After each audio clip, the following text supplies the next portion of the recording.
Cowboys at Eagles. What happens? I don't know if you remember last year, the circumstances were very similar. However, it was Nick Foles under center, and actually, the Cowboys won 17-3. You remember that, Skip Bayless?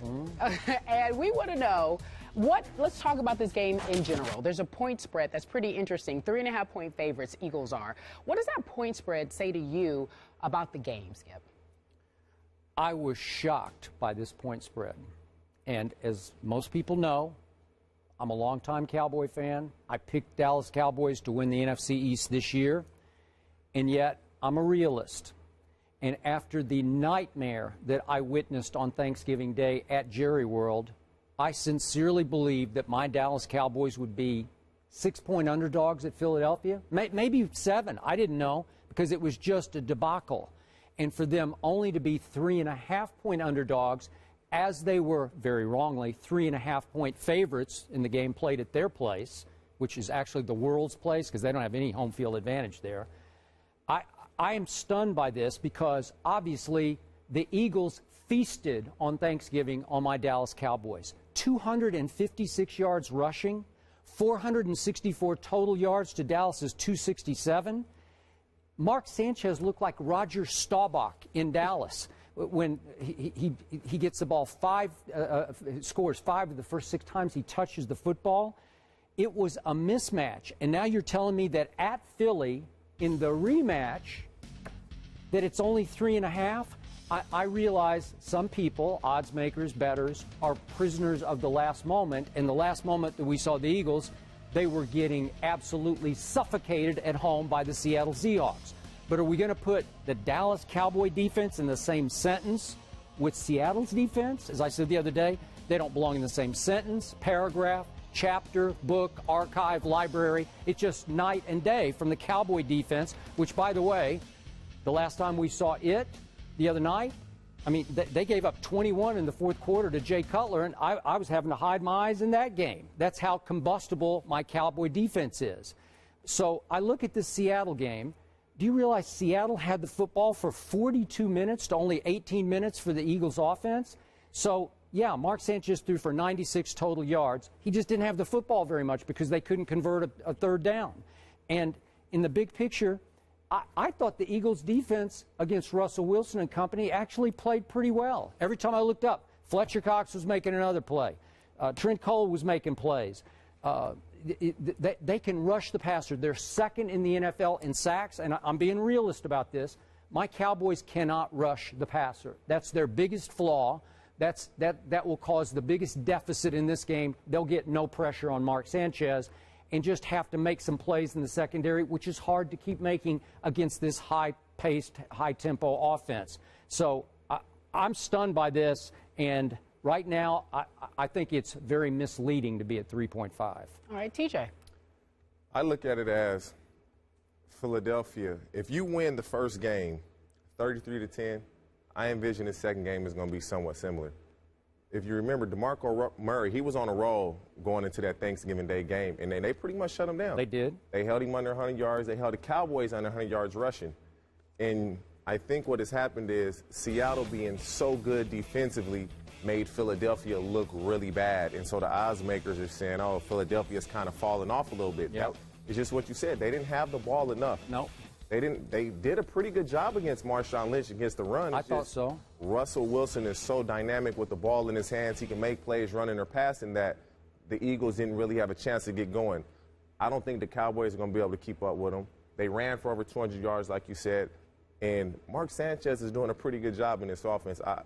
The Cowboys are probably going to – I like the Cowboys, but I think they're going to get beat down on Sunday. So wow. Mark Sanchez is doing a good job. So he's not imitating a quarterback. No. So you could see the score in that 33-10 range. Easy. Yeah, I mean, if you look at it, they're going to do a good job on DeMarco Murray. They did a good job on DeMarco Murray, and they will do it. The Eagles' defense is pretty good, man. They have a lot of good pieces. Michael Kendricks, he can really play. He can. They have a lot of good players on defense. Yep. Well, when you look at odds, you have to understand one thing, because you guys make great points in terms of the actual game, but with odds, it's about perception, okay? More than it is actuality, because the odds makers want you as the bettor to believe that Dallas Cowboys have a chance, Okay? And so usually a team that's playing at home, 3 points means that you have home field advantage, you get 3 points, and it's an even team. Okay? So now 3.5 is saying that the Eagles are just a tick better, half-point better than the Dallas Cowboys. And so now it gives you belief, if you're a Dallas Cowboy fan, okay, now I can go out and take a bet, a flyer on the Dallas Cowboys. Okay. When it doesn't necessarily add up, and that's what you said, something's wrong about this. But the perception is that Mark Sanchez is imitating the quarterback, and he's not playing that well. Now, was it the Seattle Seahawks defense that made him look bad? Yes, it was. Can the Dallas Cowboys duplicate that? I do not believe they can, because they don't have the personnel to do that. So this is all about the perception that the Dallas Cowboys are going to present a better game. And I believe it will be a closer game than in Dallas. For some reason, the Cowboys don't play well. They don't play the Giants well, and they don't play the Eagles well in Dallas. Yeah, they did beat the Giants this year. Okay, right. But I'm just saying, historically, they don't for some reason. No, I'm with you. And I believe it's going to be a better game on the road the Cowboys will play. Is it that close of a spread? I don't believe so, but it's all about perception. Okay. They want you to believe. Okay, I hear you, and your big picture assumption is correct, but we're now all the way to Thursday of this week, and this line came out, I guess, on like Sunday night. So you would think that the bettors would be jumping so hard on the other side, right? Okay, I guess if the perception is you want people to bet on Dallas here, but if it's only 3.5, wouldn't they be betting hard on Philly? To your point, if you were a betting man, you'd say, hey, the only chance Dallas has is DeMarco Murray gets off. And to me, it's going to be tough. DeMarco Murray's having a fantastic – you cannot pick a better year to have than he's having. And it's his contract year. I mean, it works out no better than what he's doing. Right. But it's tough sledding, man. The Eagles' defense, they're really good. They didn't do that bad against Seattle. I didn't think so. They really didn't. Yeah. And if everybody had the pieces like Seattle, things would be different. But Seattle, they just have athletes everywhere. But to finish my point about the 3.5, right. it stayed all week. No, it didn't fluctuate. So let me ask you this question. Yeah. If I'm an Eagles fan and I saw what I saw in the last game, and the Eagles were a 6.5-point favorite, would you go with the Eagles? No, you wouldn't. You think that's too much because of what you just saw. So that's why you have to bring it for both sides. But it's the NFL. Okay, because if you make it a 6.5-point line the Eagles way, you're not even going to touch it. You're saying, whoa, that doesn't make any sense the way they just played. Yep. So it's the perception that the Eagles played poorly and the Cowboys are better than how they played the last game. So that's kind of complete on both sides. You got to this the NFL. You know, from when we would play, you guys, we weren't very good in Cincinnati, but we would always give you a prime example. The Raiders go and beat the 49ers last week. Anything can happen in the NFL, so you have to make it somewhat respectable. But you also have to understand, when Cincinnati plays the Steelers always play Cincinnati tough in Cincinnati. Yeah, they get up. And Cincinnati plays the Steelers tough in Pittsburgh. Right. And it's one of those, we always win in Cincinnati, we lose in Pittsburgh. And those things just happen. That's part of the NFL, and that's what that's what Vegas knows. The division is somewhat on the line here in this game. So it's not somewhat. But not complete. There's still 2 more games to go. Yes, and a lot could happen in those 2 games. I was going to, you want to go? Because I want to ask Bus a quick question about saying the division is online, because I don't think it is. Go ahead. No, but finish your point. Okay, here's my point, and I'm going to save my pick on this game until tomorrow. Yes. But again, I'm way out on the limb. I got Dallas winning this division. So do I need this? Yeah, yes, I do need it. Need it. Is it going to be over if Dallas loses? No, it's not going to be over. 2 more big games to play. Here's the only thing I'm hanging my hat on, like clinging by my fingernails to. My Cowboys, to your point, they're 6-0 away from home. 6-0, and that's by 2 games, the best record in the National Football League. Nobody is within 2 games of 6-0 away. So I don't know what it is. They don't like playing in this new stadium. They don't feel homey there. They don't feel comfortable there. But they do like bonding, pulling back together, going away.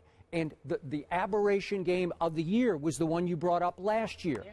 Go look at the numbers for that game. It's inexplicable how, remember, that Cowboy defense allowed the most yards in the National Football League last year. Talking about last season. That Eagle offense last year under Chip Kelly had the second most yards of the whole year in the National Football League. And somehow Dallas went into Philly and held them to 3 points at home. You can say it's just one of those NFL Sunday games. You know, anything can happen on any given Sunday. But still, 3 points. Yeah. So at least they have the confidence that we did do something there last year that was pretty great. And they also had 10 days to get their quarterback as healthy as he can be for this There's some game. rest, Okay? Which is a big deal because on Thanksgiving, he clearly was not ready with his fractures in his back that you've had. All right, so both teams are 9-4. He said the division's on the line. You don't think so just yet. As a player, how important is this game for you? As a player, you think that it's on the line. Yeah. Because as a player, you want to control your own destiny. And so the goal here, if we want to win a division, we have got to beat the Eagles in our division in order to have a chance to win the division. So as a player, you're thinking, no, we got 2 more games. No, this is it. This is the one game we have to win because if we win this game, we control our own destiny. Not we have to hope that someone loses and they got to lose 2 games. Sitting on the side, watching the scoreboard. Watching the scoreboard, right. You want to go out there and win the game so that now you control your own destiny. That's what every player is thinking. That's what the Dallas Cowboys are thinking. And that's what the Eagles are thinking. We got to win this game so that we win the division. So now let's talk about a big